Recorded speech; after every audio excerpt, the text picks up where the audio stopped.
In today's video, I'm going to teach you how to use Microsoft Loop for beginners. Whether you're new to this versatile collaboration tool or just looking to better understand its features, you've come to the right place. Let's dive in, starting with the basics. First things first, open up your preferred web browser and search for Microsoft Loop. Once you've found it, go ahead and sign in. The sign-in process is usually straightforward, requiring your Microsoft account credentials. If you don't have an account yet, take a moment to create one, as it will be essential for accessing all the features Microsoft Loop has to offer. Now that you're signed in, it's time to hit New Workspace.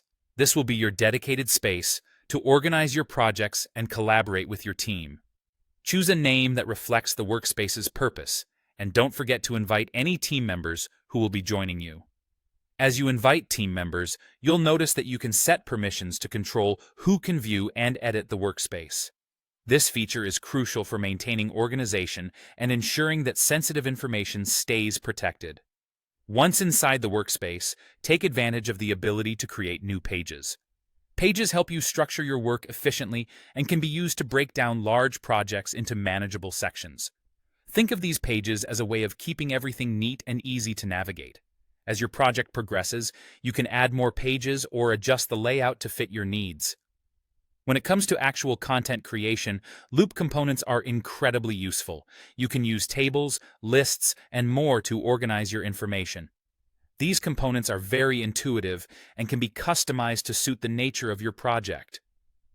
Whether you're making to-do lists or assembling data in a table, these tools are designed to help you manage information effectively and effortlessly. If you're unsure where to start, Microsoft Loop provides templates to help you get going with common layouts. These templates can save you time and offer great inspiration for how to set up your workspace effectively. They come in handy, especially if you're working on a recurring type of project with a standard structure. Lastly, don't forget that Loop components aren't limited to just one platform. You can use them across Microsoft Teams, Outlook, Word, OneNote, and Whiteboard. It's important to be mindful of using the correct account for privacy purposes. Note that some features, like integrated Loop components, are accessible only to Microsoft 365 Business Plan users.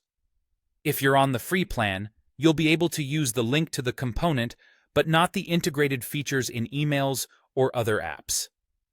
By the end of this walkthrough, you should be well equipped to start using Microsoft Loop, making your projects more organized and collaborative. Enjoy exploring all the possibilities it offers, and happy looping!